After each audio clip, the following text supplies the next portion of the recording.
My name is Tyler Lowry, and I'm here with Conrad Grothen. It's November 26, 2016, around 4:15 p.m., and we will be discussing the Vietnam War. Thanks for meeting with me. Certainly, my pleasure. We'll start off with some background information. So, when and where were you born? I was born in Hastings, Nebraska, in Adams County, 1943, May 15th, 1943. Okay. What were your parents' names? George Grothen, Irma Grothen. Okay. Can you describe them for me? Well, they were part of immigrant stock that were like second, third generation German peasant farmers. They kind of had a background in Germany. They came over to Illinois and then, of course, migrated out to Nebraska in the 1880s and 1890s. So our family's been in this area for 130 years, almost 130 years, which isn't as much. There were people here long before, but it's been here and it's been continuous pretty much for that long a time. So they both were from that kind of stock, German peasant farmers, probably going back 500 years in Germany too. And they come out here, I suppose, looking for opportunity. They'd settled in Illinois and found out that all the good stuff is already gone. And they were given advice, maybe someday you will own your own farm. Because if you stay here, I guarantee you'll never own it. Because you're working now for someone who is just a tenant farmer. And I don't know that I will ever own it. But you as a teenager from Germany, it's very unlikely that you'll ever get a chance to own your own place. So go out to Nebraska. It doesn't rain good out there, but your chances of opportunity will probably be better than they will be in Illinois. Yeah, right. Okay. So, how many siblings did you have? I had two sisters. Okay. And what was your relationship like with them? Oh, just fine. They were quite a bit older than I was. And then one was 7 years in school, just 6 years in chronological age, but she was 7 years ahead in school, and the other one was 9 years ahead in school. So I was a little guy, and they were already grown up, so to speak. Yeah. So we were not what you call rivalry siblings or anything. There was quite a bit of separation in age. Right. And like you said, you were raised here then, right? Yes. So, how would you describe your childhood? It was idyllic. I didn't have to worry too much about really anything. My parents, I was always pretty sure that they would be there, and they got along, and as long as things worked out, where there was hard work and routine and faith, it was going to be okay. I had no problems with separation or divorce or conflict. You know, it was sort of an idyllic, in some ways it was kind of sheltered.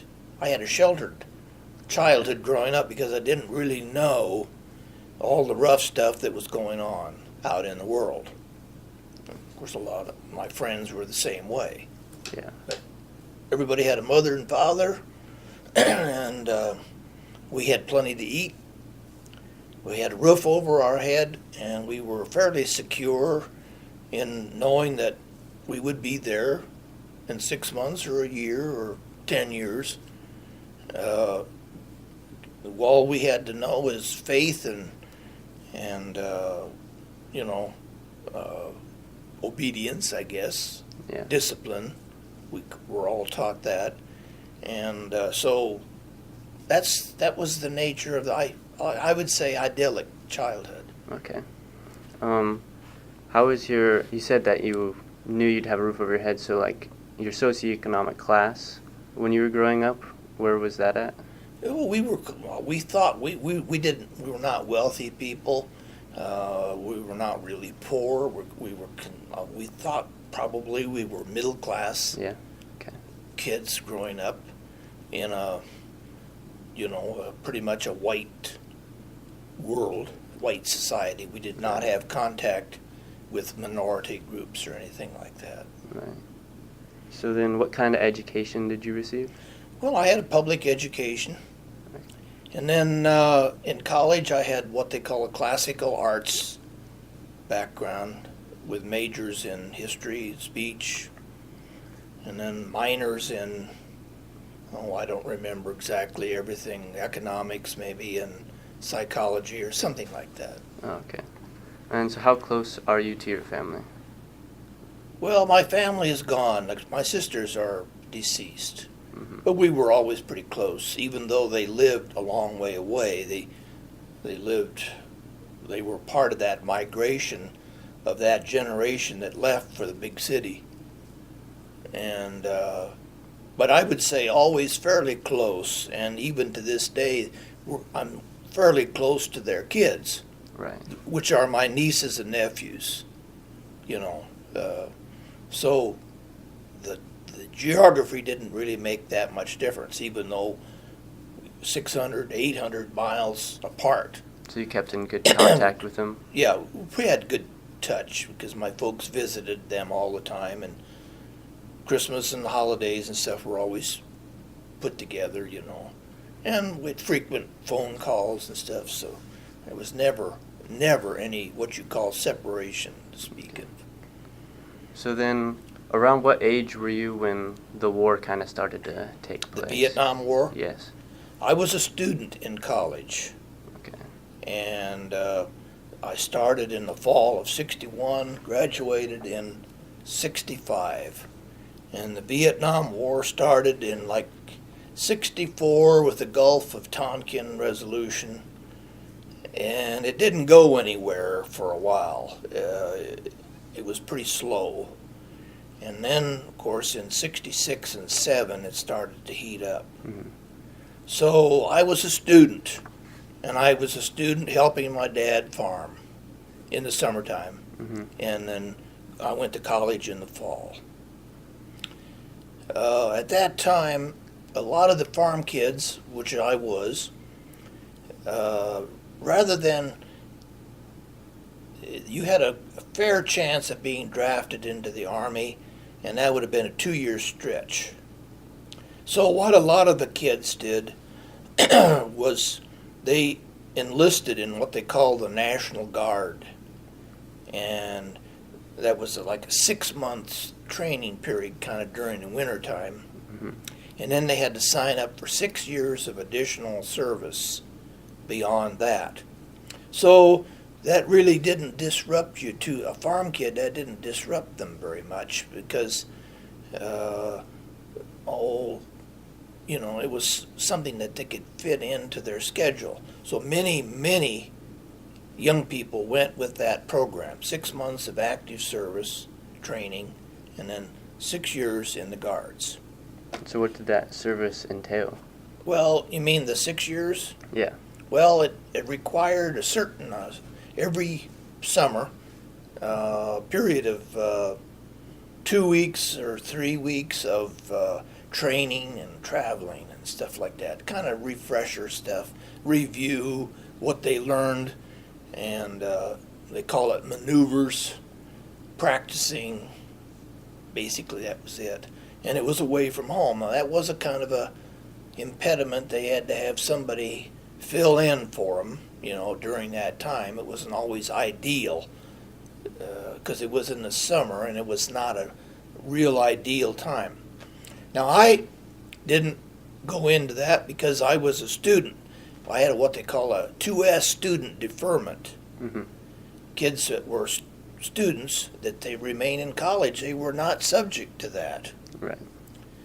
I had a high draft number too, and many of the kids in my class who did not go to college. They were not drafted either.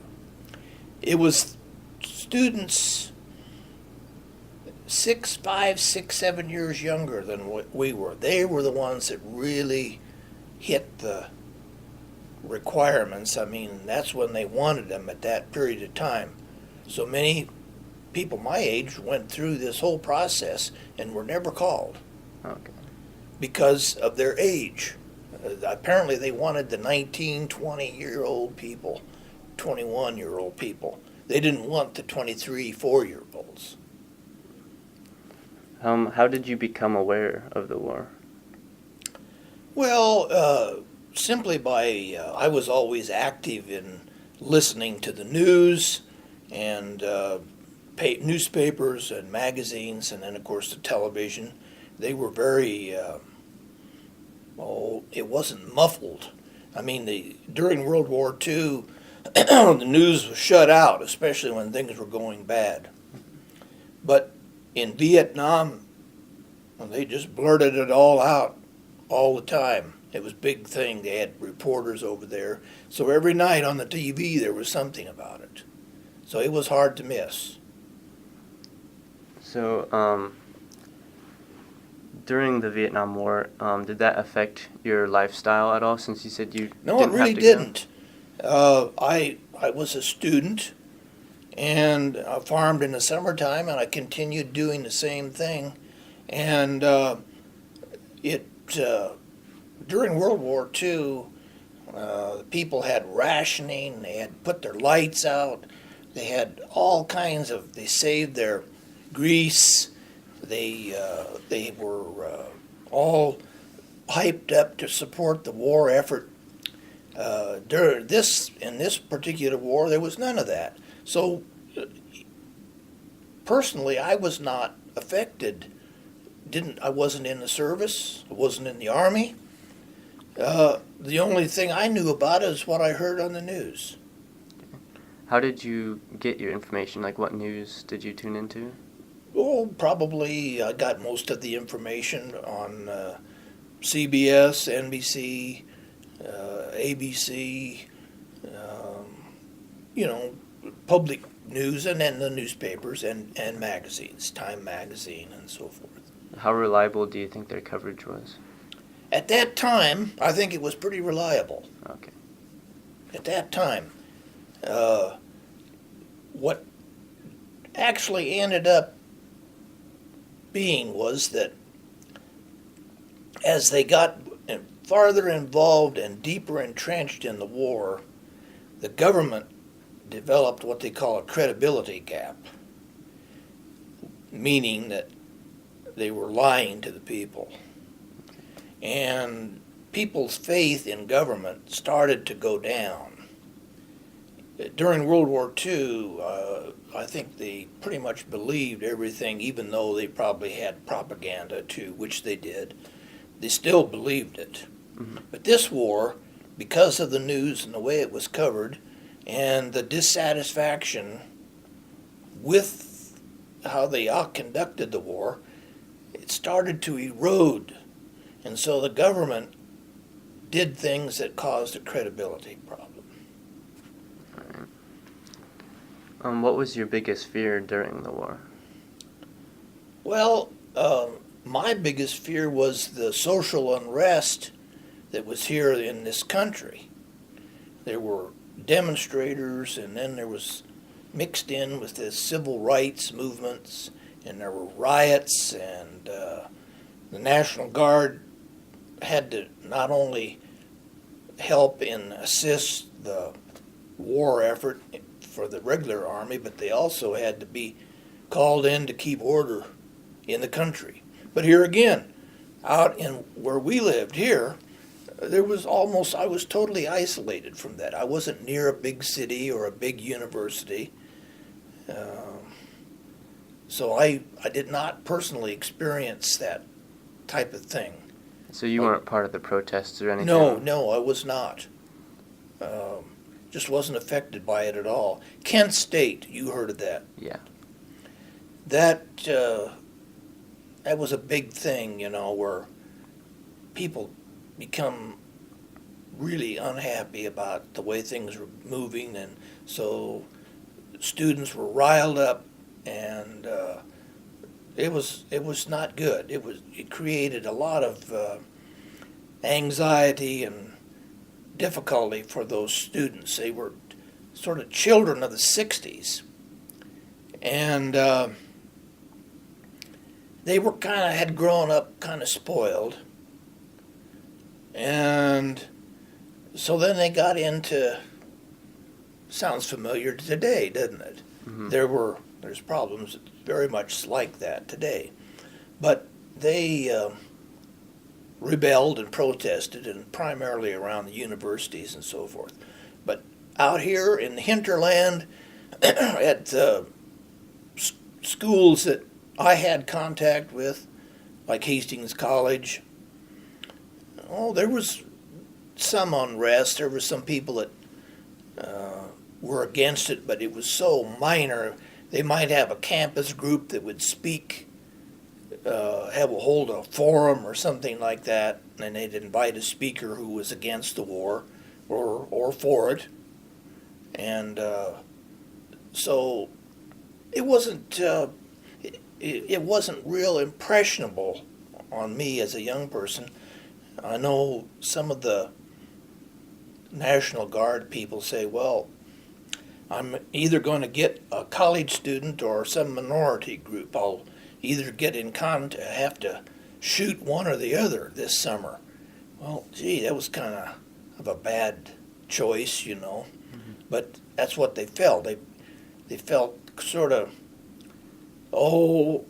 they felt a little bit like those people were treasonous, the protesters on the campuses. So, but here again, I was so isolated from that hardly any of that hit home. If maybe I'd been at the University of Nebraska, I would have seen some of that a little bit more, but by that time I was out of school, so no, I wasn't personally involved that way. Well, what was your view on those protests? Like, how did you feel about Well, the I war? felt that they were unjustified. Okay. And I felt it was somewhat less than patriotic to pull that stuff, you know.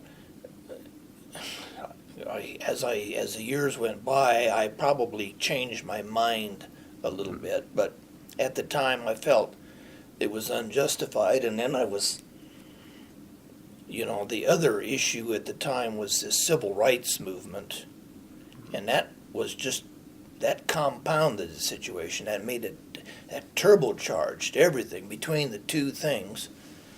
That really created a lot of dissension and dissatisfaction, And remember the 1968 Democratic Convention in Chicago? That turned into a real madhouse. And LBJ, Lyndon Baines Johnson, went from the most popular, trusted president when he come into office to the worst president when he left, and that only took 4 years. And he was sucked into that war gradually, and he was confronted with these civil rights issues too at the same time, and they were both losers for him. He couldn't survive that way. So it's just too much for him to handle, then, you think? That's right, exactly. It would have been too much for anybody to withstand that kind of thing. And then there was always this feeling too, in World War II we resolved that if we were going to war, we were going to win the war. Mm-hmm. And we would go all out. Well, they didn't. They kind of danced around the edge. They had a policy of containment. Yeah. And they didn't want to ruffle the feathers of like neighboring China or Russia. And so they didn't put their best effort in on the war.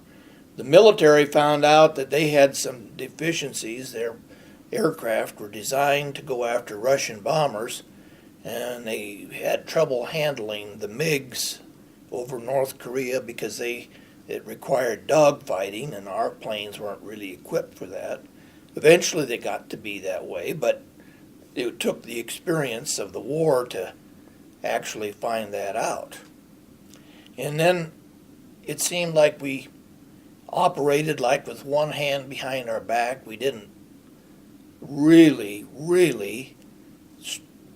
put forth the kind of effort that it would take to win that war, see.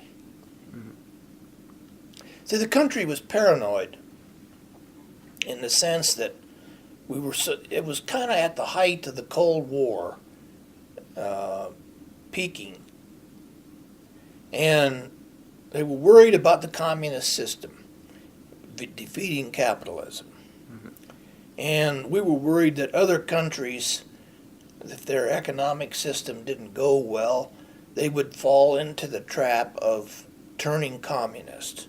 So our Western capitalist people were very paranoid. The church, when I say the church, both Protestant and Catholic, they were terrified too of communism because they knew that communism was a competitive religion. The communism had no room. They couldn't live side by side with the church because either you were a communist or you're in the church, and if the communists took over, the church is dissolved. So they were very fearful of communism, probably more than they really needed to be. But that was the take. So we felt we were in kind of what you call a domino theory. If one country fell, Mhm.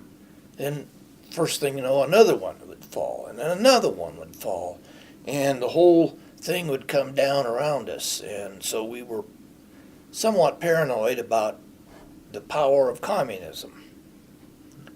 So, and yet, we didn't want to start a World War III Right. because, it wasn't worth it.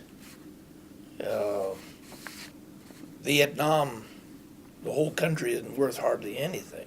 It was sort of fought on principle. It's ironic today that Vietnam is our best buddy. Mhm. We have military attaches there living like they're in Arab palaces. Mhm.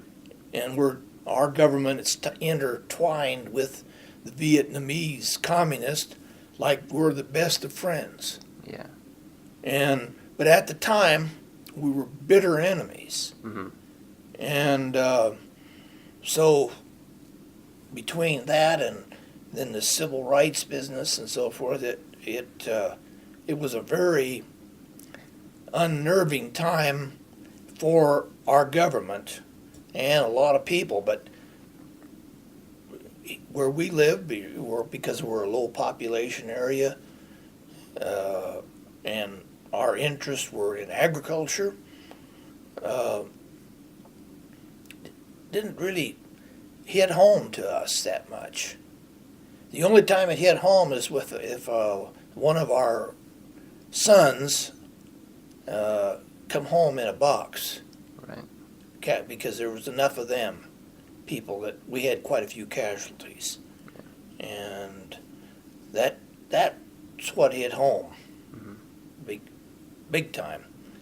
I had a friend in Hastings College. He was actually behind me, just kind of to the point where he was vulnerable to being drafted.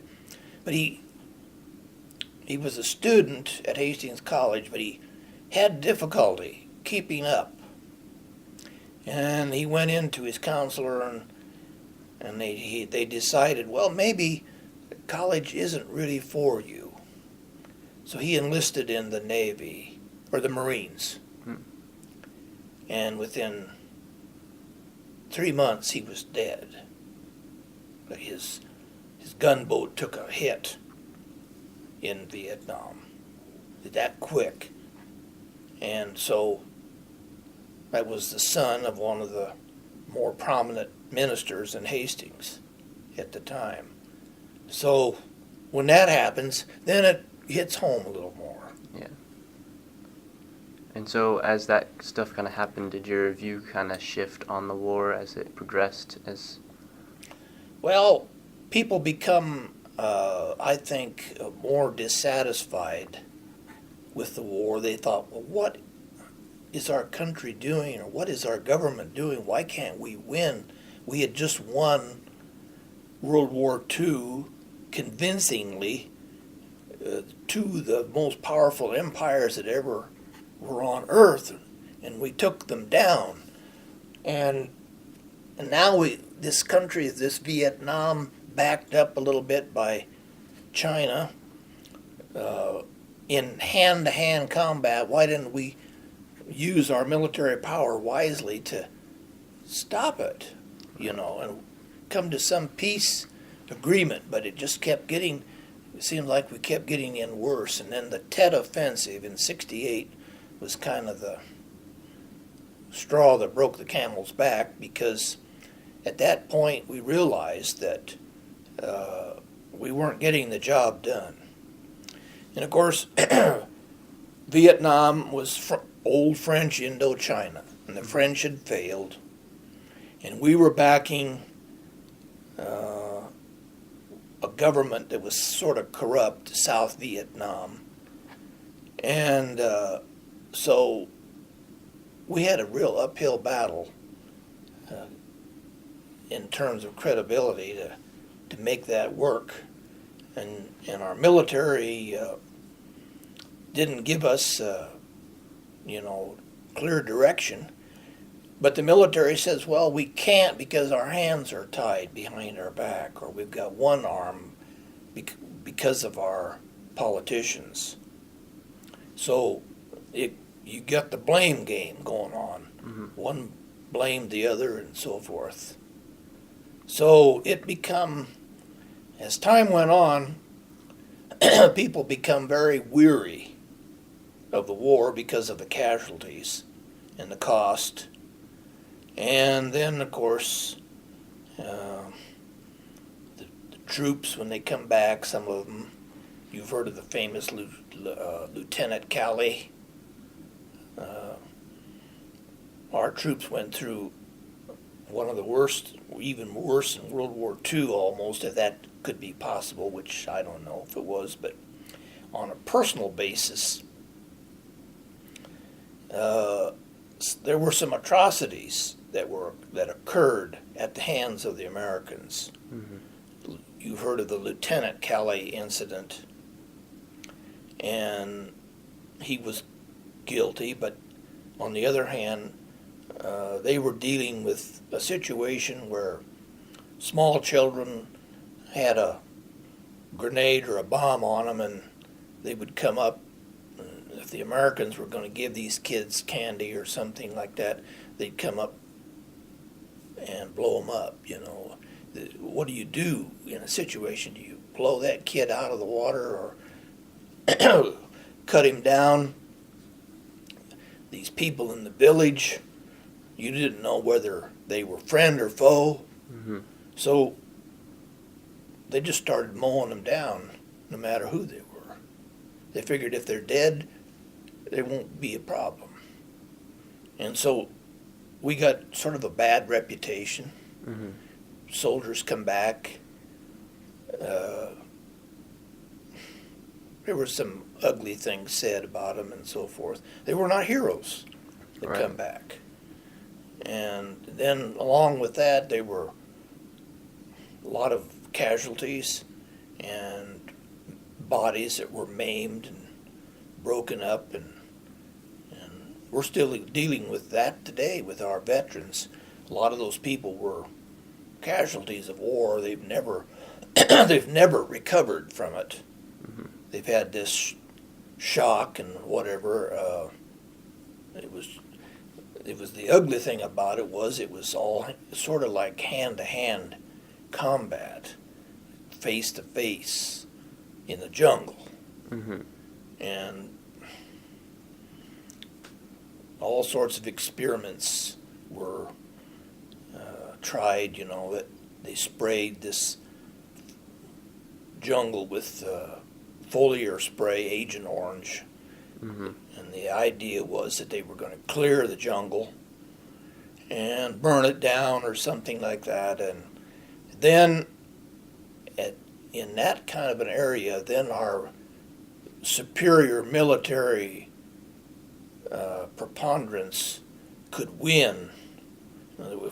As long as they had cover and tunnels and places to hide, we couldn't use our big military tanks and things like that to run over those people. Mm-hmm. And so then it would become a hand-to-hand, ugly combat situation. Well, it just kept going on, losing casualties, and people become disenchanted. Mm-hmm. So there was like a lot of things that kind of held the Americans back from even kind of going all out in this war. Like we couldn't get our big guns in there. We didn't know who the enemy was. Yeah, and we didn't. Finally, Nixon got some peace talks going by using the B-52s, but our B-52s weren't totally safe either over there because they had to deal with the MiGs, and if we would have had, which is our policy always, if you're going to have a war, you got to have air supremacy. If you don't have air supremacy, you can't win a war. Well, we didn't exactly have total air supremacy because they had some pretty sophisticated anti-missile systems, and so we didn't. And then we were hesitant to bomb key staging areas, or like, for instance, the rice fields, the dams. They could have flooded the place. They could have starved Vietnam out, but they didn't. And then they had Henry Kissinger in there. Of course, this was after Nixon got in there. And they had peace talks and in Paris. And then, of course, when it's all said and done, Vietnam was overrun within weeks, or as soon as we left, they failed. They couldn't, the ARBAN forces couldn't repel the communists. So it was a hopeless case. We lost. Mm-hmm. That was the first really war, I think, that we lost. Right. Do you think there was anything that we could have done differently? Oh yeah, we could have had a military posture. A lot of people thought, well, LBJ, he's not going to fool around. He's going to put a massive invasion force in there and scour the literally scorched earth policy. Move right on up to Hanoi, and if there was any Vietnamese still living, so be it. If there was, if there wasn't, whatever. It would have been a massive victory, but they didn't do it. See, and nobody really could figure out why. And of course, probably part of it was LBJ had so many other things on his mind at the same time, along with the war, that he couldn't pursue it. Mm-hmm. And whether Westmoreland was the right general, I don't know. See, the military says they did win the war as far as fighting, but we gave it away in the peace treaty. Mm. So I don't know. Right. Still, it's being debated yet to this day. But what a waste and what a tragedy. Mm-hmm. It was one of the biggest wastes of the 20th century. Can you tell me about a specific experience that you had from the Vietnam War that you can't forget, or your most vivid memory? Well, here again, I was removed from it, but the Tet Offensive made it clear that this was not going to be easy, and we were in for a long, hard road on that. Prior to that, we had every reason to believe that success was just right around the corner. And but after that and then some other setbacks, we lost faith maybe in our military, we lost faith in our politicians, and so we were anxious to get a peace settlement. Nixon, how did he state that? Peace with dignity or something like that. So that's what he was working for. So they got an agreement finally, but it took probably some heavy action from the B-52s to really get that accomplished. The losses, we had heavy losses, but the losses on the other side must have been astronomical. The killing and so forth, and the casualties that they suffered, and then when it's all said and done, for what? Right. See, now we buy everything we can get from Vietnam, imported into this country, and we got our military attaches there, which I mentioned before, and we are their best friends. Yeah. And it just, like a whole generation of people. And then, of course, the other unfair thing about it was that in World War II, everybody went to the service. Pretty much everybody. There were some exemptions, like, for instance, in farming, we knew that we had to keep our food supply going, and we had to feed Russia, so we didn't interrupt that too much. But other than that, literally, whether you were a college student or a rich person or a poor person, you just about went into the service. Well, in Vietnam, that wasn't the case. The poorer people had to suffer the brunt of the battle. They took the casualties. The college students, they weren't there, and that made things very unfair. Of course, what it did is end the draft. When I was a student, at 18 years old, I had to everybody did. You had to register for the draft, and you were subject to the draft until you were 35. And I can remember registering with the draft. It was in the post office building across from where the Kensington is now. Now it's a savings and loan, federal savings and loan or something like that. But at the time, that was the federal post office building. And they said, well, this lady that registered me said, you probably will not get involved in a World War II campaign ever in your lifetime. But you will get involved in what they call brush fire wars. Well, never truer words were spoken because, brush fire war, definitely that's what it was. And it really divided the country, and it was a terrible tragedy how that all turned out. I can remember one time there was a play put on at Hastings College.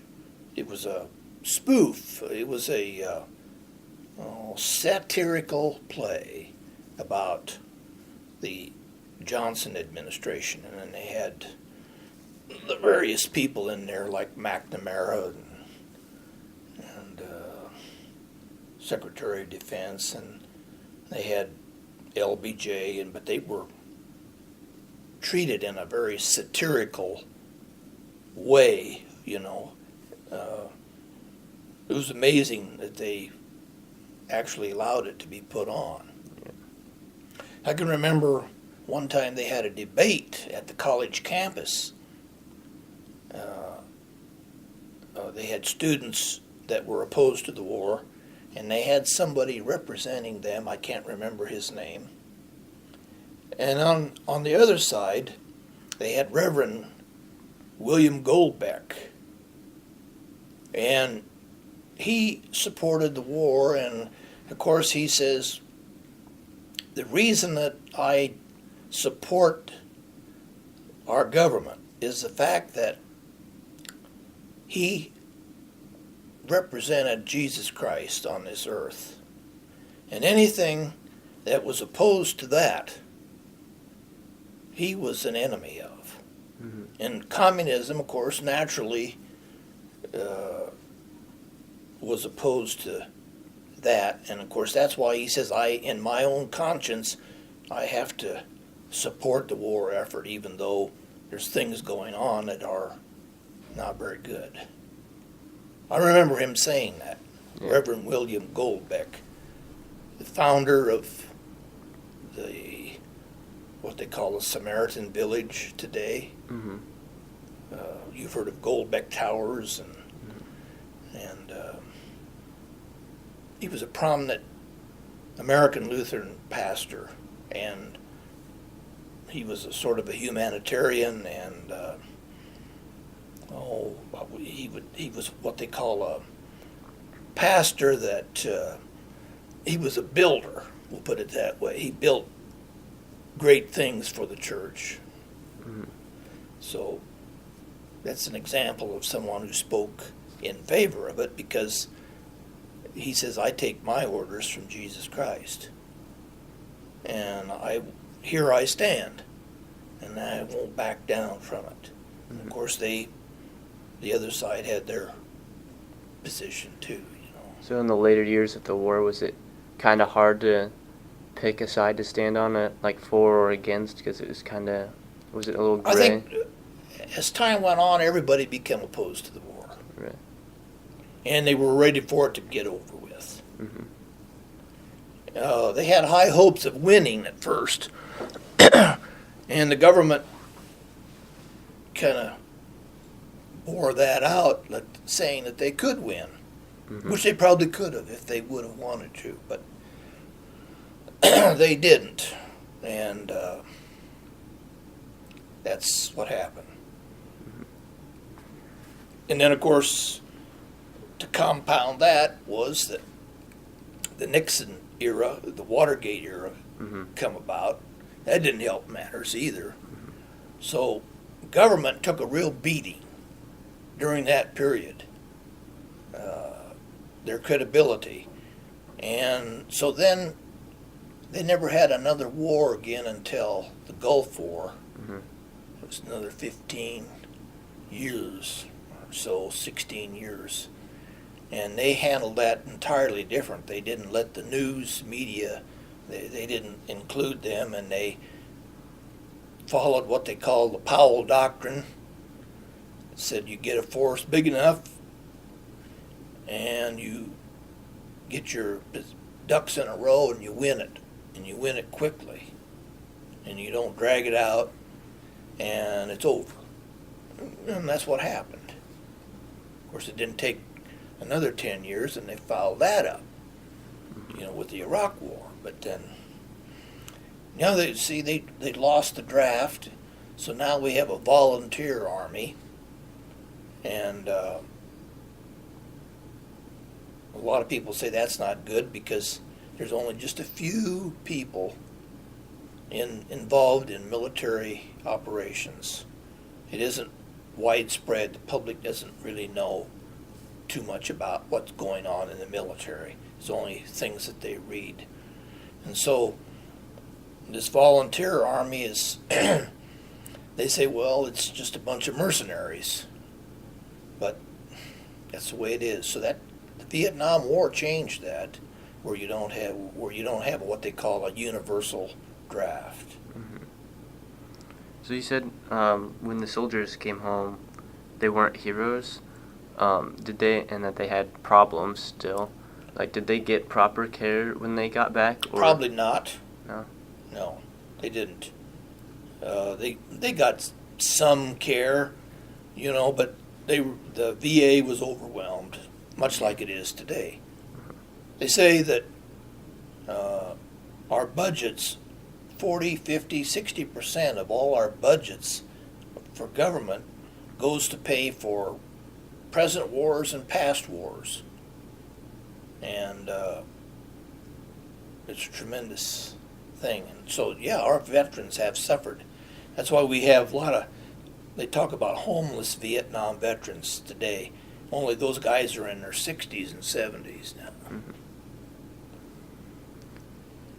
Have your views of the war changed, like now that it's been several years after, as opposed to like Well, during? yeah, I realize how foolish it was. Okay.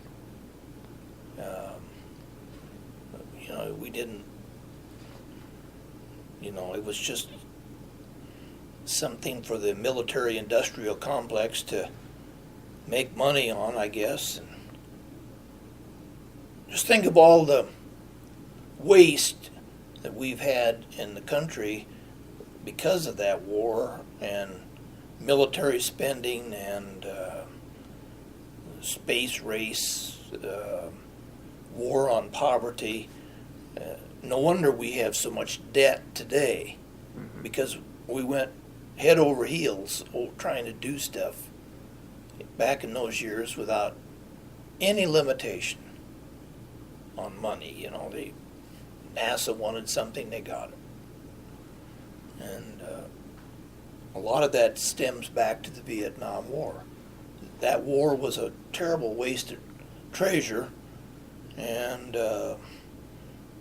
so, yeah, if we had all the money that we wasted now, we would probably be better off. But that's the human condition, I guess. Mm-hmm. So would you say things were permanently changed after the war then? Well, sure, we had the universal draft was over. Mm-hmm. The disconnect between the military and the population, like in World War II when everybody was in the military, people generally understood what was going on. They were a part of it. They felt connected, where like now, we are disconnected from our military. Like when George Bush, at the time of the Iraq War, I believe, it said, well, after 9/11, Mm-hmm. they said, what do we do? What can we do to help? He could have said, well, there are 2 million volunteers, we'll take them. Not all at once, but you sign up and we'll take you. No, didn't want to do that. We operate now a war on technology. We don't use people, we use technology. Can we ration our gasoline? Save some of our resources?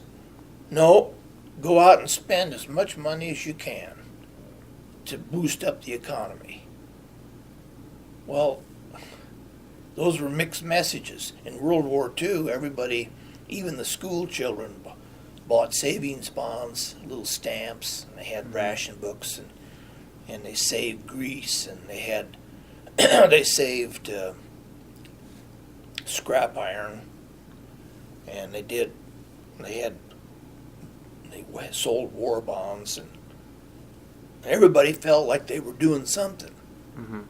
And now George Bush says, no, we don't need that. We got a high-tech military. All we need you to do is go out and have supper and pump up the economy. So we don't want the economy to suffer.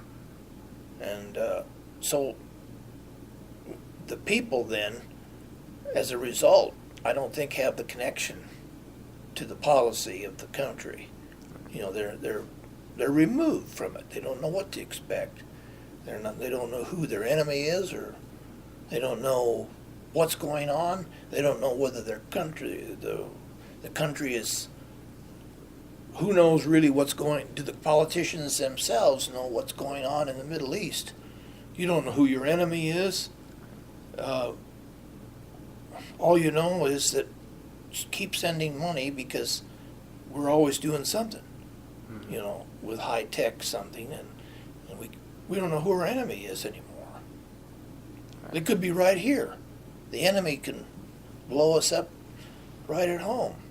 So we've probably become a more unsafe world than we used to be. Russia,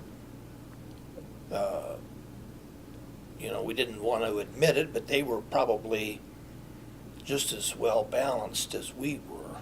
I mean, as far as, you know, having our hand on the nuclear trigger, they were very careful about that too, because they knew that that could be the end of civilization. So they were rational people, but now we're dealing with people that are, you know, are not rational. Right. So I suppose that's a legacy dating back to Vietnam to some extent. So, well, okay, what else? If you could explain the Vietnam War in one word, what would it be? A terrible tragedy. That would be my personal explanation of it. A policy misunderstood, misguided, poor leadership, tragedy. That's my thoughts on it. Yeah. I can't think of anything good that come out of that war.